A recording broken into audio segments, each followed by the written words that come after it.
Hey guys, so this video is for Nick in Ann Arbor, Michigan. He reached out to me today after listening to my Bigger Pockets podcast, and he was really interested about learning more about the house hack. Nick is a engineer. He works in an engineering office up in Ann Arbor, and he's been out of college for about a year, so he's pretty new in his career. And he's currently paying about 900 bucks a month rent, and he's kind of tired of throwing that money away every month. He reached out to me, and he was kind of, he wanted to learn more to see what he could do about getting his first house hack. We talked through it a little bit, and his original plan was he was telling me that he wanted to, buy his first place in about 3 years. And, I walked him through a couple of scenarios, and I thought this is kind of the perfect example to explain to you guys just kind of a different way of thinking, about your finances. So I'm going to run you through the scenario that he gave to me, and then I'm going to show you kind of what I suggested to him. Right now he has, roughly $10,000 saved up. And I asked him a little bit about what houses were going for in his area. And, he was actually looking at duplexes, triplexes, and fourplexes. And he said in his area he can get a fourplex for about $250,000. I'm going to rent for somewhere around 900 bucks a unit. So, his plan was so I asked him, how much money are you able to put aside each month? And he told me that right now he's able to do about 200 bucks a month. So first off, I would probably challenge him on that a little bit. The very first step when you're learning how to invest is you need to set yourself a budget and, figure out where all your money is going every month so that you can put some aside for investing. So I would say step number one is, get on, use Mint or Quicken or one of those other softwares, or even just a spreadsheet, and, give yourself a budget so that you can come up with a savings plan. So anyway, at 200 bucks a month, he was estimating that he needed about $20,000 saved up, and that's between the down payment and then also having some money set aside for reserves. So, I told him you probably want to make sure you have at least access to $10,000 in reserves just for,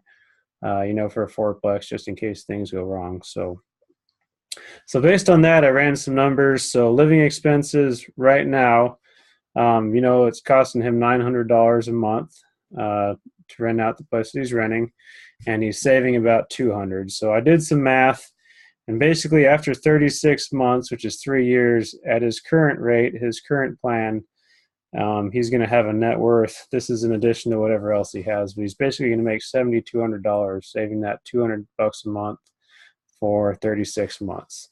So what I suggested to him was, this is going to be difficult to read, but I actually kind of wrote out a plan here for him. So I said, with my plan, rather than wait until you've saved up that full $20,000, there's actually a lot of different ways that you can get that money. So, if you've been at your job a while, there's 401k loans. There's also, you can get personal loans, and there's personal line of credits and different things like that. Now, you obviously need to be careful about those things, and you have to kind of understand what you're doing, getting yourself into. But, I would absolutely suggest, rather than wait that 3 years, find another way to get that money. So like in my case, when I first started buying property, you need to have the money available for your reserve funds, but it doesn't necessarily need to be cash. So in my case, I actually opened up a $20,000 personal line of credit. And, my philosophy was that can kind of be my slush fund if I have a maintenance issue. So, I would rather not have my money sitting on the sidelines not doing anything. I want my money to be generating income all the time. And if I have that $20,000 line of credit, then if something goes wrong, I still have that money available. I'm going to pay a little bit of interest on it. But to me, that's kind of the smarter thing to do, at least in that situation. So that's what I recommended to him was, get a personal loan or a personal line of credit. And that is going to allow him to get that fourplex 3 years sooner than he would otherwise. And, normally I'm a big proponent of delaying gratification. So when it comes to things like buying cars and, vacations and things like that, definitely, you want to stick to your budget and delay gratification. But in this sense, I'm going to show you why it actually makes more sense for him to buy that property now as opposed to wait 3 years. So I ran some numbers here. On a duplex, it costs $250,000. his out of pocket down payment is going to be about $13,000, and then I'm saying he needs another $7,000, so that's going to put him at that $20,000.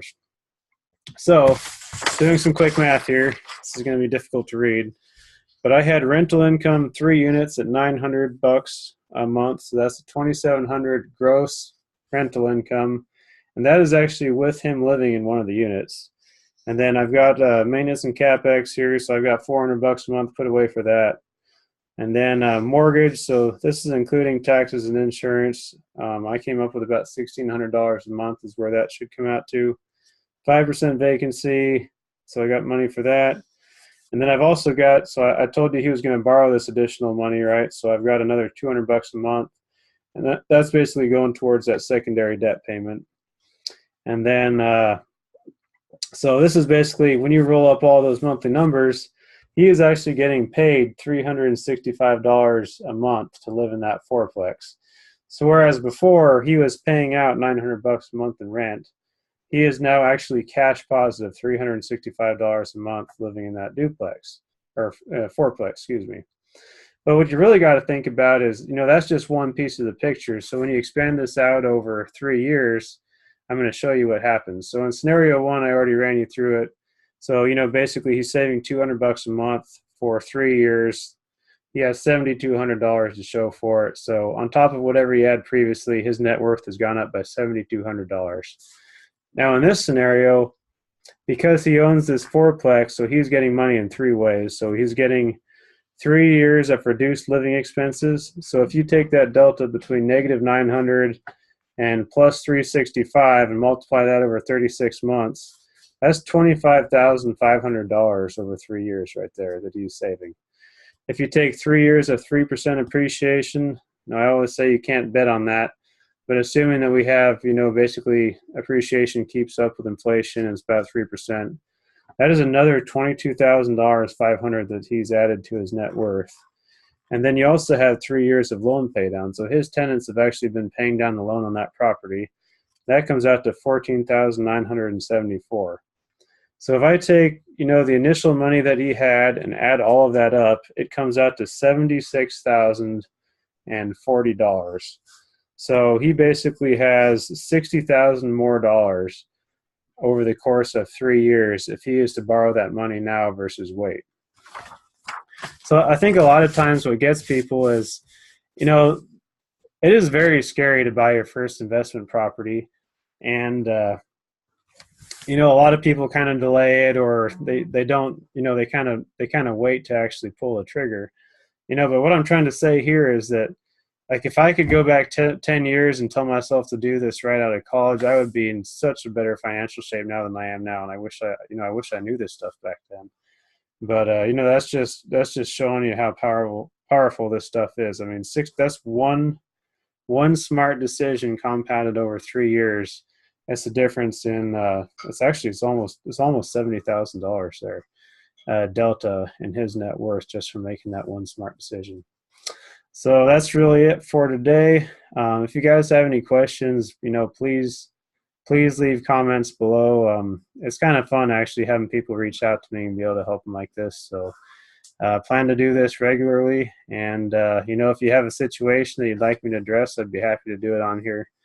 And if you haven't already, please follow me. I'm trying to, get a little bit of a following on here and subscribe. And appreciate everybody that's reached out to me after the Bigger Pockets thing. So we'll see you later.